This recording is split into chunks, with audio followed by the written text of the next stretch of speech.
할렐루야. 네, 오늘 또 은혜 더하실 주님 기대하고 믿습니다. 자, 우리 요한복음 말씀 강해가 이제 19장입니다. 21장까지니까요. 얼마 남지 않았습니다. 요한복음 말씀 전체를 좀 잘 마무리했으면 하는 바람입니다. 특히 오늘 19장 말씀을 통해서 우리 십자가의 복음을 다시 한번 생각하면서 이 말씀이 깨달아지면서 우리 마음에 새겨지면서 오늘 저와 여러분들의 마음이 뜨거워지는 하나님의 은혜가 부어질 수 있기를 우리 주의 이름으로 축복합니다. 자, 십자가가 무엇이겠습니까? 여러분, 우리가 인정하지 않듯 십자가는 명실공히 기독교를 상징하는 심볼이 되었습니다. 십자가를 보면서 불교 이렇게 말하는 사람 아무도 없습니다. 십자가 하면 저거 기독교, 저 하나님을 믿는 예수를 믿는 종교구나. 세상 사람들이 다 그렇게 말합니다. 물론 이제 십자가를 너무 지나치게 우상시하는 경향도 조금은 있는 것 같아요. 그래서 어떤 교회들은 강단에 십자가를 걸지 않는 교회들도 있고, 걸어도 한가운데 두면 안 돼서 살짝 좌측, 우측으로 비켜나서 십자가를 거는 그런 교회도 있습니다. 나름의 의미는 있겠지만 그보다 더 중요한 것은 정말 이 십자가 속에 감춰져 있는 복음의 의미를 우리가 깨닫고 이해하는 것입니다.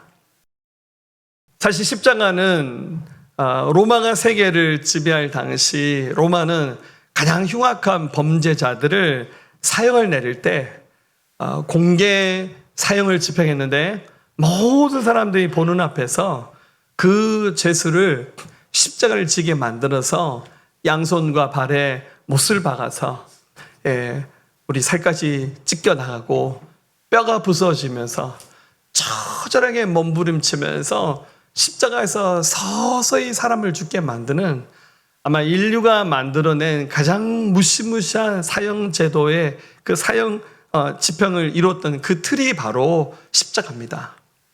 그래서 어떤 사람이 십자가에 매달려 죽었다 그러면 그건 실패한 인생이고 한 죄인의 비참한 최후의 모습을 담고 있는 것이라고 할 수 있습니다. 그런데 우리 하나님께서 역사를 바꾸셨습니다. 세상 사람들은 십자가를 패배라고 말하지만 우리 하나님께서는 그 십자가를 승리로 바꿔놓으셨습니다. 왜냐하면 십자가는 모든 인류를 구원하시기 위한 하나님의 이 구속의 드라마가 완성되는 무대가 바로 십자가이기 때문입니다. 오늘 이 자리에 예배하는 사랑하는 성도님 가운데 아직도 복음의 의미가 무엇인지, 십자가가 무엇인지 아마 내용은 들어서 다 알고 계실 겁니다. 근데 이것이 오늘 가슴에 와닿는 여러분을 위한 하나님의 놀라우신 교회 사랑으로 받아들일 때 오늘 이 자리에 마치 복음의 사각지대처럼 교회 안에 머물러 있지만 십자가의 복음의 의미를 알지 못하는 분 계시다면 오늘 마음의 문을 활짝 여시고 이 복음 앞에 진실되게 정직하게 설 수 있는 은혜의 자리가 될 수 있기를 우리 주의 이름으로 부탁드립니다. 세계적으로 유명한 부흥사 중에 빌리 그레함 목사님 계시죠? 2018년에 작고하셨습니다. 이분이 왜 이렇게 유명하냐면 물론 세계적인 부흥사입니다. 통계에 의하면 이분한테 복음을 들은 분이 20억이 넘는다 하고 미국에서만 이분을 통해서 회심한 사람이 250만 명이 넘는다는 그런 통계 자료가 있을 만큼 어찌 낸 통계는 잘 모르겠습니다만은 중요한 이분이 한국에 자주 오셨죠. 1952년 우리 한국에 6.25 전쟁이 한창 일어나서 우리 민족이 잿더미 가운데 앉아있을 때 우리나라에 오셔서 복음 전해주셨고 그러고 난 다음에 20년 흘려서 1973년 이분이 내한하셨을 때 여의도 광장, 지금은 여의도가 서울에서 제일 비싼 땅이 됐지만 그때는 허허벌판이었죠. 여의도 광장에 우리 모든 교파를 초월해서 우리 한국의 그리스도인들이 모였는데 한 번 모일 때 50만 명씩 모여서 약 300만 명 가까이 되는 사람들이 모여서 예배하면서 우리 이 빌리 그레함 목사님 설교하셨는데 유튜브 들어가니까 그때 당시 설교를 칼라로 복원해서 CTS에서 올려놨더라고요. 설교 제목이 더 데이입니다. 그날입니다. 무슨 설교하시나 한참 들어봤더니 결국 십자가의 복음 설교하시더라고요. 그날 뭐 김장한 목사님이 설교 통역하셔서 그걸로 굉장히 유명하신 분이 되기도 했지만 어쨌거나 이 빌리그람 목사님의 그 복음의 열정은 굉장합니다. 근데 이 빌리그람 목사님이 처음부터 이렇게 십자가의 복음을 전하는 사역자였냐면 그렇지는 않았습니다. 미국의 달라스에서 굉장히 사람들이 많이 모인 대형 집회에서 설교를 마치고 딱 내려왔는데 어떤 성도님 한 분이 찾아와서 목사님에게 말하기를 이렇게 말했답니다. 목사님 오늘 훌륭한 설교 잘 들었습니다. 근데 제가 들으니까 목사님의 설교에는 십자가가 없습니다. 목사님 다른 능력 의지하지 마시고 예수님의 십자가만 전하셨으면 좋겠습니다. 이 말에 충격받으셨대요. 숙소로 돌아와서 자기 설교와 자기 사역을 돌아봤더니 자기도 사람들 눈치 보면서 여러분들 십자가 얘기하려면 죄 얘기해야 되거든요. 그런 얘기하면 사람들 다 불편해해요. 그래서 자기도 모르게 사람들 눈치 보면서 막 살살 그렇게 설교했는데 그분이 그걸 딱 지적하는 거죠. 그래서 그날 저녁 회개하면서 하나님 앞에 제가 십자가의 복음 눈치 보지 않고 제가 제대로 전하겠습니다. 그러면서 평생 복음 전도자로서의 사명을 감당했습니다. 오늘 다시 한번 여러분들 교회를 다니면서 가장 많이 들었던 설교가 바로 십자가의 복음입니다. 오늘 이야기를 처음 듣는 얘기처럼 들으시고 나와 전혀 상관이 없는 얘기로 듣지 마시고 나를 위해서 하나님께서 오늘 이 말씀을 주신다는 마음으로 고백하면서 이 십자가의 복음을 통해서 오늘 구원받은 자가 있기를 주님의 이름으로 축원합니다. 또 신앙생활의 중심을 잃어버렸던 분들 이 십자가의 복음을 통해서 여러분 제자리 찾아가는 은혜가 있기를 우리 주님의 이름으로 축원합니다. 자, 십자가의 그 의미 속에는 많은 의미가 담겨 있습니다. 가장 먼저 십자가를 통해서 우리는 우리의 죄악을 적나라하게 볼 수 있어야 됩니다. 자, 예수님이 이제 붙잡히셔서 재판을 받습니다. 로마의 총독으로 파견됐던 사람은 빌라도입니다. 빌라도는 예수님을 신문하면서 예수님에게 아무런 죄가 없다는 사실을 너무 잘 알았습니다. 공정한 재판을 진행해야 되겠지만 또 진리를 찾는 데 중심을 둬야 되겠지만 빌라도는 정치적인 안위와 자기의 권력 유지에 더 관심이 많았어요. 이 사람은 로마에서 파견된 총독입니다. 지배국이었던 이스라엘 안에 밀란이 일어나면 안 됩니다. 유월절을 맞이해서 예루살렘에 굉장히 많은 인파가 모였는데 혹시라도 사고가 터지면 로마 황제로부터 본인이 책망을 받을 수밖에 없습니다. 그런데 하필이면 유대교 지도자들이 예수님을 잡아와서 이 사람 죄인이니까 사형시켜야 된다고 사형을 시킬 수 있는 권한은 빌라도에게밖에 없었어요. 빌라도가 어쩔 수 없이 재판을 진행하는데 아무리 살펴봐도 예수님에게 죄가 없는 거예요. 그래서 그가 선언하기를 나는 이 사람에게서 죄를 찾지 못했다. 이분은 아무 죄가 없다. 빌라도가 이것을 너무너무 잘 알았어요. 누가 죄가 있습니까? 예수님을 죄인이라고 누명을 씌우면서 데리고 온 유대인들, 종교 지도자들, 그리고 죄 없는 그분을 어쩔 수 없이 지금 불의한 분을 몰고 와서 사형 선고를 내리는 본인에게 죄가 있는 거예요. 자기 죄는 인정하지 않고 보지 않으면서 하나님의 아들 예수님을 죄인 취급하는 이 어처구니 없는 상황을 보면서 빌라도가 양심은 있었지만 자기 양심대로 하지 못하고 결국 예수님에게 죄를 뒤집으십니다. 자, 사람들이 온갖 조롱과 모욕을 예수님께 퍼붓습니다. 가시로 만든 멸관을 가지고 머리에 씌웁니다. 왕관이라는 거죠. 그 가시가 예수님의 이마에 그대로 박혔습니다. 임금이 입는 홍포를 뜻하는 자색 옷을 입혀서 예수님 앞에서 임금노를 하면서 예수님을 왕이라고 비아냥거리면서 그렇게 예수님에게 모욕을 줍니다. 유대인의 왕이여 평안할지어다. 그들의 마음에는 1도 진심이 없습니다. 자기들 속에 있는 죄는 찾지 못하고 인정하지 않으면서 대려 예수님을 죄인으로 몰고 가는 희한한 장면이 펼쳐집니다. 빌라도가 이 장면을 보면서 5절에 이에 예수께서 가시관을 쓰고 자색 옷을 입고 나오시니 빌라도가 그들에게 말하되 보라 이 사람이로다 하매. 자, 빌라도는 조롱 섞인 무책임한 말로 이 사람이다. 너희가 죄인으로 몰고 있는 이 사람이라고 말합니다. 근데 사실 이 말의 속에는 이분은 아무 죄가 없는 분이야. 자기도 무슨 말을 한지 모르고서 했는 말이지만 이 말씀 속에는 예수님이 하나님의 아들이다. 복음은 바로 이 사람이다. 예수님을 통해서만이 우리가 구원을 받을 수 있다는 그가 희미하게 알았던 그 복음의 말을 무슨 뜻인지도 모르고 내뱉은 말이지만 이 말씀 속에는 하나님의 섭리가 담겨 있습니다. 자, 사람들은 더 막 몰아칩니다. 6절에 제사장들과 아래 사람들이 예수를 보고 소리질러 이르되 십자가에 못 박으소서 십자가에 못 박으소서 하는지라 빌라도 이르되 너희가 친히 데려다가 십자가에 못 박으라. 나는 그에게서 죄를 찾지 못했다. 너희가 데려가서 십자가에 못 박으라고. 나는 죄를 찾지 못했다. 본인 아무리 봐도 예수님은 죄가 없다는 사실을 빌라도가 알았습니다. 그럼 누가 죄인입니까? 여러분, 예수님은 하나님의 아들이기 때문에 죄가 1도 없는 분입니다. 이 상황을 만들고 있는 사람들이 전부 죄인이잖아요. 근데 본인들의 죄는 하나도 인정하지 않고 죄 없는 하나님의 아들 예수님을 죄인으로 몰아치면서 예수님 이 자리에서 엇박하고 있는 겁니다. 10절에 이러므로 빌라도가 예수를 놓으려고 힘썼으나 유대인들이 소리질러 이르되 이 사람을 놓으면 가이사의 충신이 아니다. 무릇 자기를 왕이라는 자는 가이사를 반역하는 것이니라. 당신이 예수님을 놓아주면 당신은 로마의 황제에게 충성하는 신하가 아닙니다. 당신 모가지 날아갈 수 있으니까 잘 생각하라고 빌라도를 급박합니다. 사람들은 더 몰아칩니다. 15절 16절 없이 하소서 없이 하소서 십자가에 못 박으소서 십자가에 못 박으소서. 심지어 최고 종교 지도자 대제사장들이 하는 말이 뭡니까?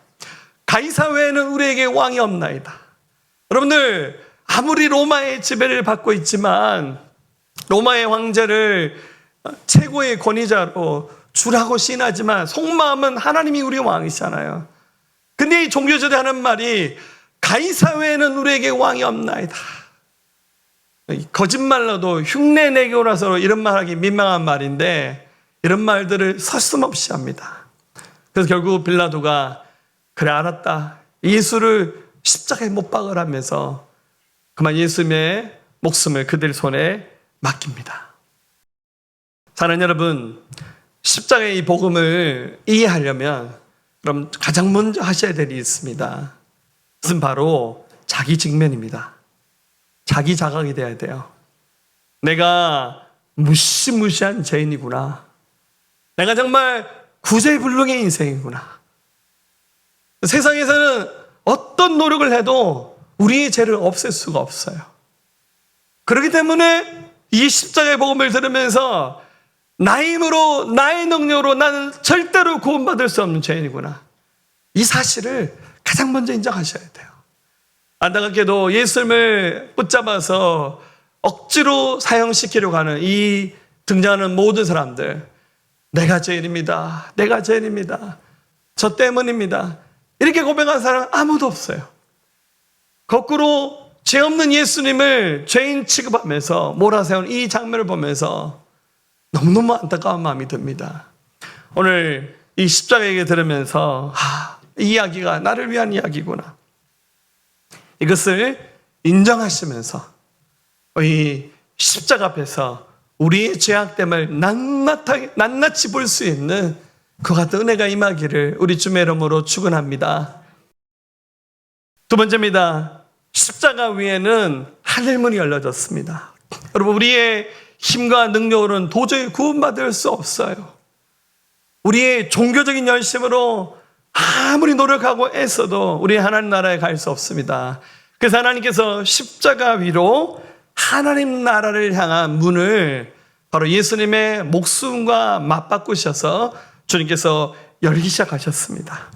자, 예수님이 사형 선고를 받으시고 십자가를 짊어지고 예루살렘 안에 있는 골고다 언덕으로 갑니다. 17절 그들이 예수를 맡으며 예수께서 자기의 십자가를 지고 해골 히브리 말로 골고다라고 하는 곳에 나가시니 여러분들 예수님이 십자가를 지셨는데 이 십자가는 억지로 지신 십자가 아니라 이 말씀을 기록한 사도 요한이 자기의 십자가를 지고 가셨다라고 이렇게 표현합니다. 즉 예수님이 피할 수 없어서 지신 십자가 아니라 자발적인 헌신으로 이 십자가를 받아들인 겁니다.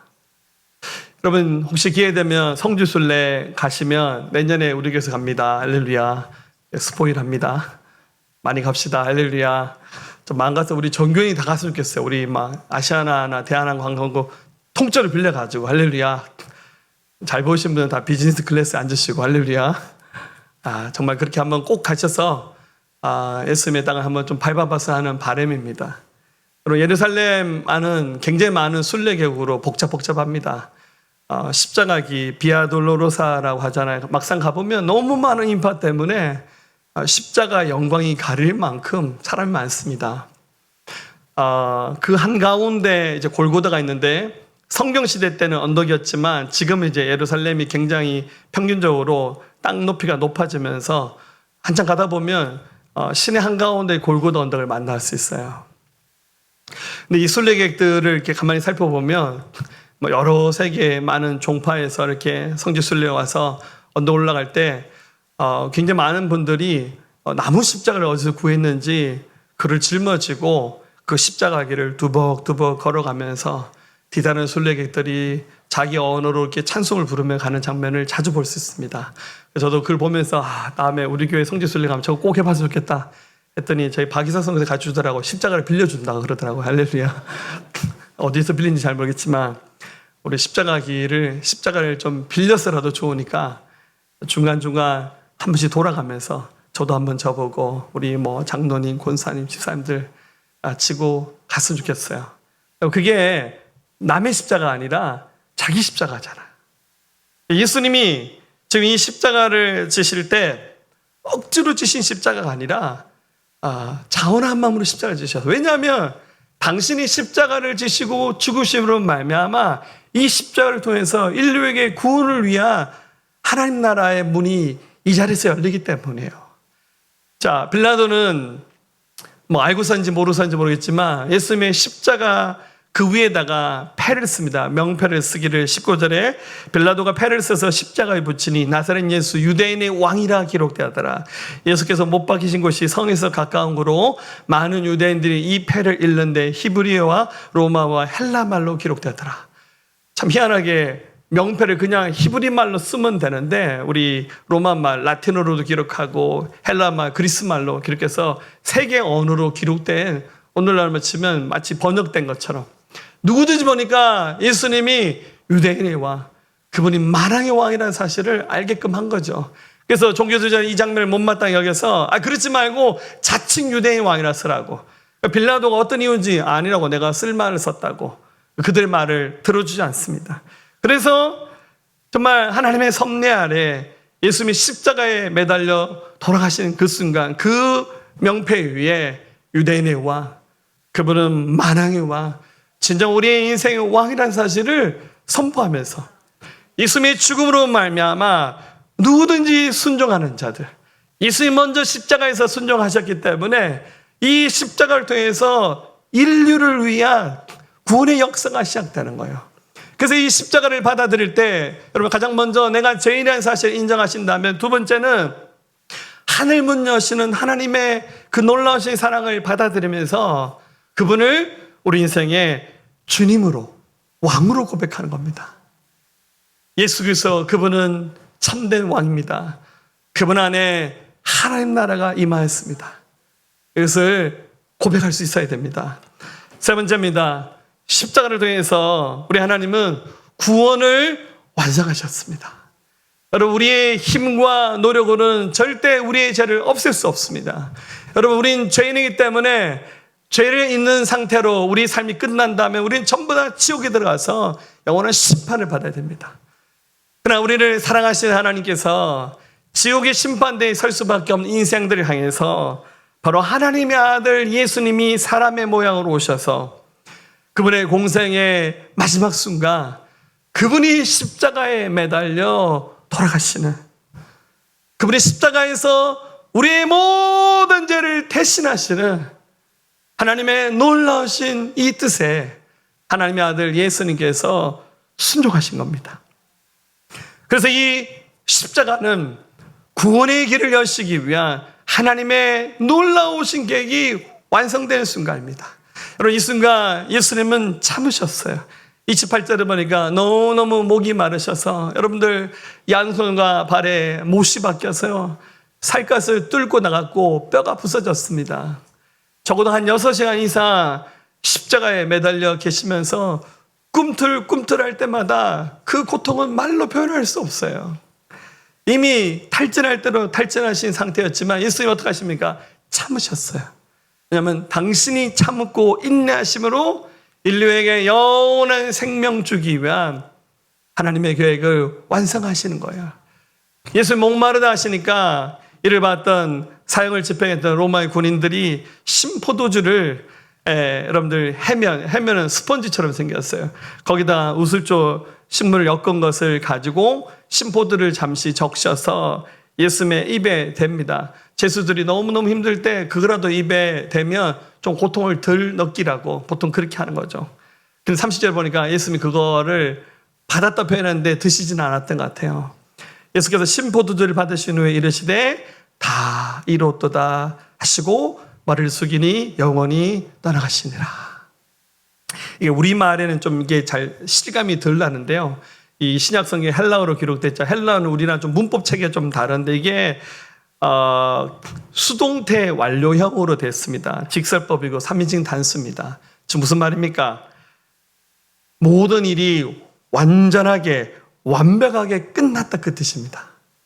예수님 당신이 십자가에서 당신의 목숨을 버리는 이 사건으로 말미암아 온 인류의 죄를 씻기 위한 하나님의 그 놀라우신 계획이 이 순간 다 완성된 겁니다.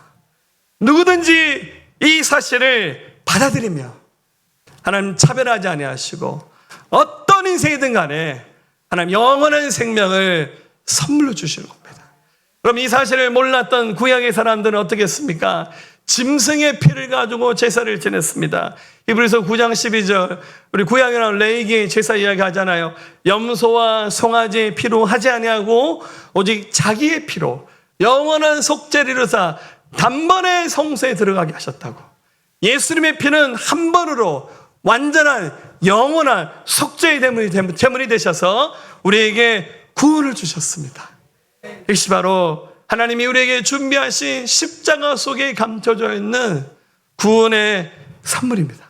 그래서 누구든지 이 사실을 받아들이면서 내가 죄인됨을 고백하면서 그분을 나의 왕으로 나의 주님으로 고백하면서 십자가 속에 있는 그 사랑을 받아들이기만 하면 로마서 8장 1절 2절에 그러므로 이제 그리스도 예수 안에 있는 자는 결코 정죄함이 없나니 이는 그리스도 예수 안에 있는 생명의 성령의 법이 죄와 사망의 법에서 너를 해방하였습니다. 죄와 사망의 법에서 누구든지 예수 그리스도의 십자가의 보혈을 믿는 자들은 다 죄 용서받습니다. 여러분, 우리가 대한민국에서 살고 있다는 것이 얼마나 큰 축복입니까? 우리나라가 잘 살아서 그런가요? 잘 산다는 것도 실감 못 하시는 것 같아요. 저는 선교지 갔다 올 때마다 그런 고백 많이 합니다. 우리 대한민국 진짜 좋은 나라다. 할렐루야. 아멘 하신 분들은 다 일본 사람인가 봐요. 네, 우리나라 진짜 축복받은 나라입니다. 네, 우리나라가 복음 받아들인 지 올해로 140년 되더라고요. 이 짧은 역사 안에 복음 안에서 물론 그 사이에 일제 침략의 역사도 있었고 6.25 뭐 굉장히 어려운 우리의 아픔의 역사도 있지만 그 어려움들 이겨내면서 우리나라가 정말 이 대한민국이 세계에서 정말 강국으로 하나님께서 우리나라를 바꿔놓으셨습니다. 물론 무슨 정치인분들이 잘해서 뭐 그런 것도 있겠지만 참 이 모든 것이 하나님의 축복이라고 믿습니다. 하나님이 믿을 수 있는 마음을 주신 거예요. 우리 지난주에 인도로 단기 선교 다녀왔지 않습니까? 우리 지난주 간증도 많이 하고 영상도 많이 봤지만 우리 인도의 우리 남쪽은 그래도 예수 믿는 사람이 꽤 많지만 북인도는 정말 아직도 예수 믿는 사람이 거의 없는 곳입니다. 우리 카시미르 땅을 다녀왔는데 거기 이슬람 지역입니다. 99% 무슬림들 살고 있는 곳입니다. 우리 전도여행 가서 현지인들 만나면 다 본인들이 무슬림이라고 말을 하고요. 이게 좀 눈치를 살살 봐가면서 좀 친해졌을 때 복음 전하면 웃으면서 들어주긴 하는데 마음으로 안 받아요. 여러분, 그 큰 지역에 교회가 하나밖에 없어요. 네. 자, 그 땅을 보면서 이 땅이 정말 기도가 필요한 곳이구나. 정말 이 땅에 수많은 사람들이 계속 문을 두드려야 어느 날 문이 열리면서 교회도 세워지고 하겠구나 하는 생각이 들었어요. 그렇지만 우리 소수지만 또 많은 선교사님들이 그 지역을 섬기면서 열심히 복음 전하고 있잖아요. 네, 사랑하는 여러분, 이 십자가 이야기를 들으면서 믿어지고 또 이 믿어지는 사건을 말미암아 우리 안에는 죄악이 없어지면서 하나님의 그 생명이 우리 안에 부어지는 것. 우리가 고백할 때 예수님의 영이신 성령님이 우리 안에 들어오는 이 사건. 이것은 바로 우리 인생 최고의 사건입니다. 믿어지는 것이 기적입니다. 할렐루야. 여러분, 간상 보니까 원래 안 믿게 생긴 분들 꽤 많은데, 할렐루야. 믿어지는 거 진짜 하나님의 은혜입니다. 십자가는 죄인이 의인으로, 원수가 하나님의 자녀로 변화되는 영광의 자리입니다. 이것이 바로 복음입니다. 우리 가운데 아직도 복음에 대한 확신이 없이 정말 종교인처럼 그렇게 교회 생활 하신 분 계시다면 결국은 받아들이셔야 됩니다. 더 이상 미루지 마시고 복음의 주인공 되신 예수님, 하나님의 놀라우신 사랑을 받아들일 은혜가 있기를 우리 주의 이름으로 축원합니다. 또 이 사실 너무 희미하게 신앙생활 하신 분 있다면 이 십자가 얘기가 다시 우리의 심장을 뛰게 만들고 우리 눈빛을 빛나게 만들어서 생명력 있게 하나님을 섬기시는 하나님의 자녀들 되시기를 우리 주의 이름으로 축원합니다. 우리 십자가 얘기 조금 더 얘기한다면 이 십자가를 통해서 우리 예수님은 새로운 공동체의 탄생을 알려주셨습니다. 자, 예수님이 십자가에 매달려 계신 순간 예수님 12제자들 대부분 다 도망가 버렸어요. 너무 잔인하고 혹시 자기들 신분이 탄로나면 본인들도 붙잡혀 갈 줄 모른다는 생각에 겁이 질렸던 거죠. 하지만 십자가를 지신 순간 그래도 몇 명의 제자들과 많은 여성 제자들이 그 자리에 지켰습니다. 예수님 십자가에서 매달려 돌아가신 장면 볼 때 너무너무 두렵겠죠. 근데 그렇게 십자가에서 몸부림친 예수님께서 굉장히 의미심장한 말씀을 하셨습니다. 26절 7절입니다. 예수께서 자기 어머니와 사랑하시는 제자가 곁에 서 있는 것을 보시고 자기 어머니께 말씀하시되 여자여 보소서 아들이니다 하시고 또 그 제자에게 이르되 보라 내 어머니라 하신데 그때부터 그 제자가 자기 집에 모시다. 사랑하시는 제자는 이 말씀의 기록자 요한입니다.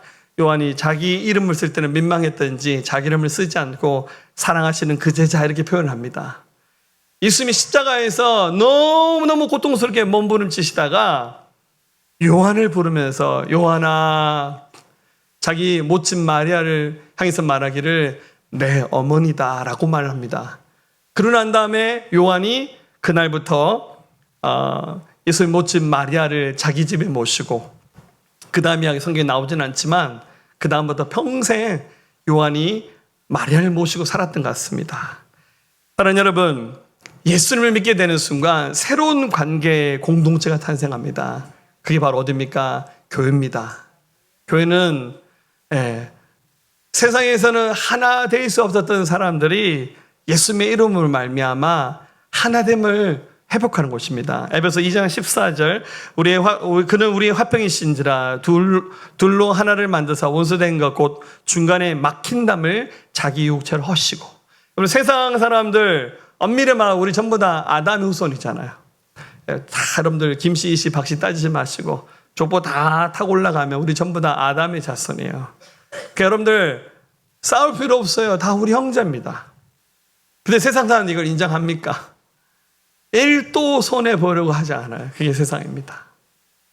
근데 적어도 믿음 안에서 회복된 삶을 살고 있는 예수님의 교회, 우리는 완벽하게는 할 수 없겠지만 이 공동체 안에서 하나님의 가족됨을 회복하고 경험해야 됩니다. 에베소 2장 19절 그러므로 이제부터 너희는 외인도 아니요 나그네도 아니요 오직 성도들과 동일한 시민이요 하나님의 권속이라. 하나님의 가족이라는 거예요. 여러분 좀 스타일이 다르죠? 성격 안 맞죠? 예, 로또 맞듯이 안 맞아도 너무너무 안 맞죠? 근데 여러분 어떡합니까?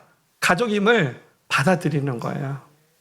그래서 교회 안에 좀 연배가 높으신 분들은 아버지처럼, 어머니처럼, 예, 또 이모처럼, 삼촌처럼, 고모처럼 형제, 자매가 되어서 함께 어우러지는 것. 그게 바로 예수님의 교회의 본질입니다. 예수님이 십자가에서 당신이 지금 숨이 막혀 돌아가신 순간에 요한아, 어머니 마리아를 부탁한다. 예수님 그 말 한마디에 요한은 마리아를 평생 책임지면서 한 가족이 되어서 살았습니다. 그냥 받아들이는 겁니다. 사랑하는 겁니다. 주의 말씀대로 하는 겁니다. 이 십자가는 바로 교회 공동체의 탄생을 가르쳐주고 있습니다. 우리 주님의 섭리, 괴 받아들이는 겁니다.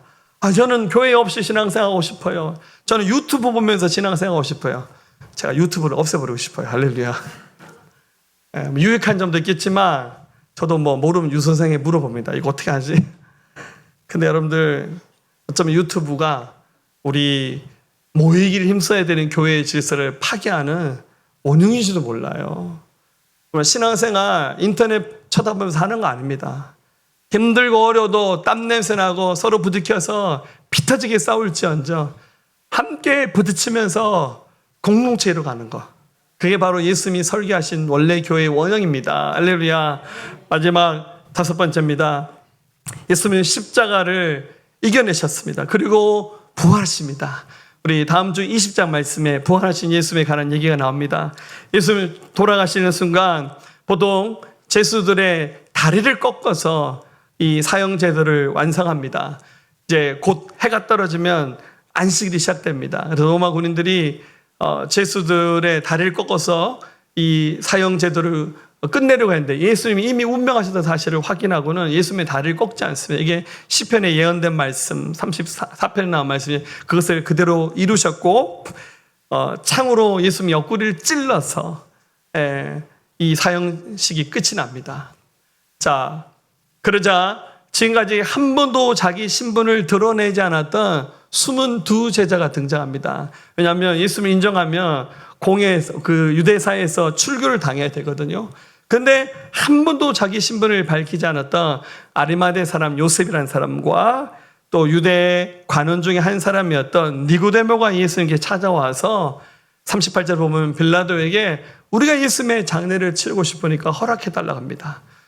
예수님 생전에 한 번도 자기가 예수님의 제자라는 사실을 밝히지 않았는데 굳이 예수님 돌아가시고 난 다음에 이 두 사람이 자기 신분을 밝히면서 예수님의 시신을 걷어갑니다. 그래서 요셉이 자기의 무덤을 쓰려했던 그 무덤에 예수님을 안치하게끔 하고 그리고는 니고데모는 예수님의 장례에 여러분들 유대인의 장례의 문화가 여러 가지 있지만 그 중에 하나가 이제 향품을 집어넣는 장례 문화가 있습니다. 그래서 니고데모가 모략과 침향을 섞은 것을 한 100리터쯤 가지고 와서 예수님의 시신에다 넣어서 장례를 치릅니다. 여러분 이 모략과 침향이란 말은 모략나무와 침향나무가 있습니다. 중동 지방에 있는 나무인데요. 그 나무의 수지라는 것이 있습니다. 이게 제가 어떤 건 저도 인터넷을 좀 찾아서 잘 찾아보니까요.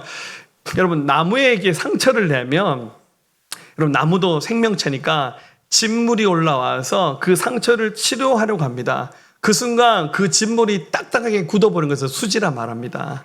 그래서 모략나무에서 수지를 채취한 것을 가지고 향료를 만든 것 그리고 그리고 침향나무가 있는데 아키라리아라는 나무인데 이 나무의 수지에서도 그 취한 것을 가지고 향료를 만듭니다.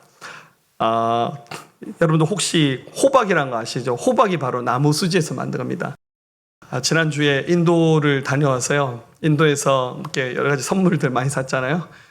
저는 이제 그 중에서 보스웰리아라는 것을 제가 구입을 했거든요. 제가 지난주에 좀 몇 분 나눠드렸는데 관심 있는 분들 얘기하시면 제가 좀 나눠드릴게요. 그 보스웰리아가 바로 나무 수지에서 만든 겁니다. 저는 이게 처음에 돌인 줄 알았어요. 보스웰리아라는 나무 수지를 가지고 취해서 마치 딱딱한 돌처럼 생겼는데 이게 관절염, 류마티스에 좋다고 합니다. 그래서 관절 안 좋으신 분들 저한테 찾아오시면 제가 좀 나눠드릴게요. 이거를 갈아서 먹든지 차로 끓여서 먹으면 몸의 염증을 가라앉혀서 굉장히 좋다고 합니다. 이게 이제 여러분들 성경에 나오는 치망과 모략이 이런 원리로 만들어졌어요. 근데 이게 굉장히 비싼 겁니다. 근데 니고데모가 얼마를 준비했냐면 방금 100리트라고 나오죠. 100리트라는 우리 도량령으로 바꾸면 32kg가 조금 넘습니다. 여러분들 마리아가 예수님께 옥합을 깨뜨려드렸죠. 그때 드렸던 것은 320g이거든요. 이거에 100배 넘게 되는 분량입니다. 이거 우리의 오늘날 화폐로 계산하면 적어도 한 30억이 넘는 값어치를 하는 겁니다.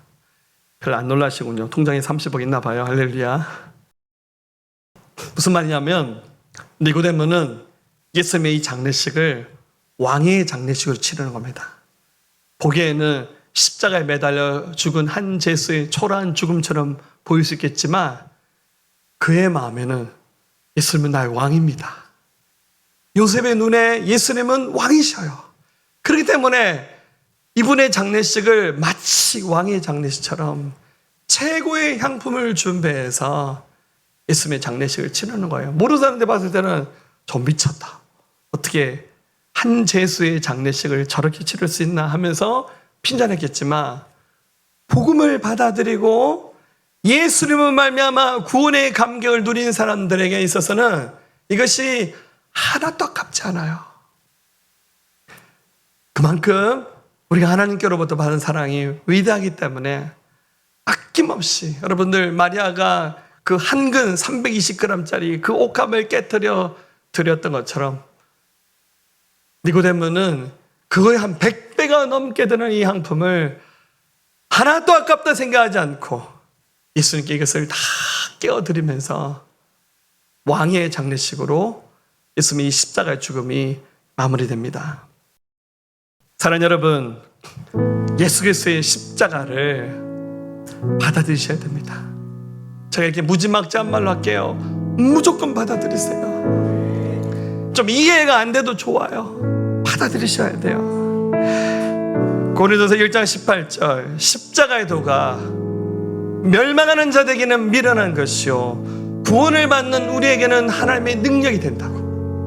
모르는 사람들이 봤을 때는 저 십자가 저게 무슨 의미가 있나, 저 예수쟁이들 교회 것들 이렇게 말하지만 정말 여러분들 그 십자가의 의미를 제대로 알면 하나님의 놀라우신 아들을 버리신 하나님의 희생의 사랑이 바로 이 십자가 속에 감춰져 있습니다. 여러분, 교회를 첫날 백날 다녀도 이 십자가의 복음을 받아들이지 않는 분들은 죄송하지만 지옥에 가는 거예요. 그분은 종교인으로 평생 살다 삶을 마치는 겁니다. 단 하루 교회 생활을 한다 할지라도 진심으로 이 십자가의 복음을 받아들인 자들은 영원한 생명을 선물로 얻을 수 있습니다. 오늘 주님이 십자가에서 내가 다 이루었다, 모든 것을 다 완성했다 선언하신 예수님의 이 선언, 예수님의 이 말씀의 주인공이 이 십자가의 복음을 받아들이는 저 여러분의 삶이 될 수 있기를 우리 주님의 이름으로 축원합니다. 십자가는 복음의 능력입니다. 십자가 은혜 안에서 흔들림 없이 마침내 승리하는 삶을 살아내는 저와 여러분 될 수 있기를 우리 주님의 이름으로 축원합니다. 모든 능력과 모든 권세 모든 것 위에 뛰어나신 주님, 세상이 증명할 수 없는 지혜로 모든 마음을 창조하셨네. 모든 나라와 모든 보좌 이 세상 모든 경이로움보다 이 세상 모든 값진 복음보다 더 귀하신 나의 주님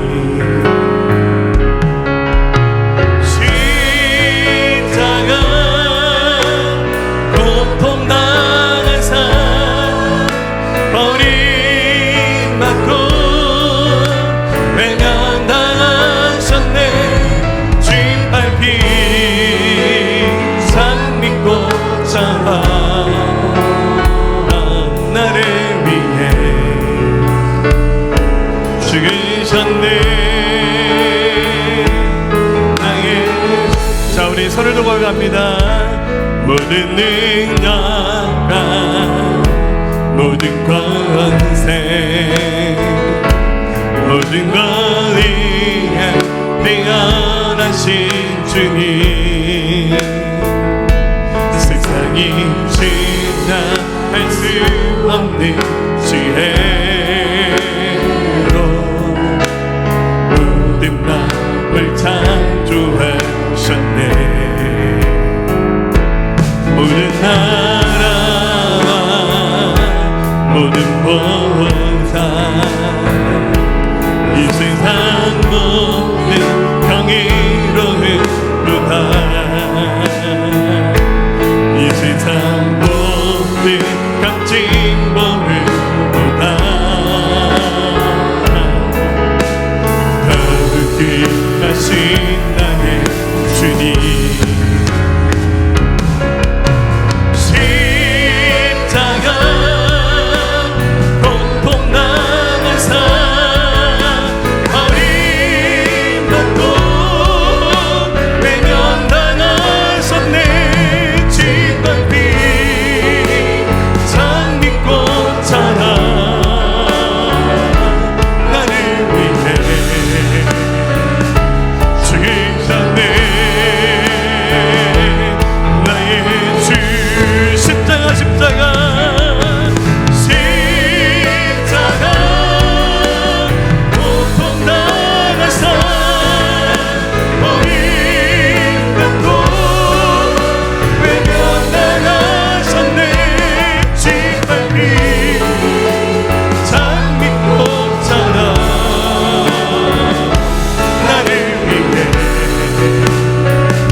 이제는 우리 주 예수 그리스도의 은혜와 독생자를 아낌없이 내어주신 하나님 아버지의 만극하신 사랑하심과 성령님의 감화감동 내주 역사 충만 교통하심이 오늘 예배한 사랑하는 성도들의 모든 심령 가운데 오늘 예수님의 십자가를 가슴에 새긴 주의 백성들 오늘 새로 거듭난 자들 또 믿음의 확신을 가지고 회복된 자들 또 이들이 섬기는 가정과 교회와 나라와 민족과 모든 열방 가운데 지금부터 영원토록 함께 하옵시기를 간절히 축원하옵나이다. 아멘.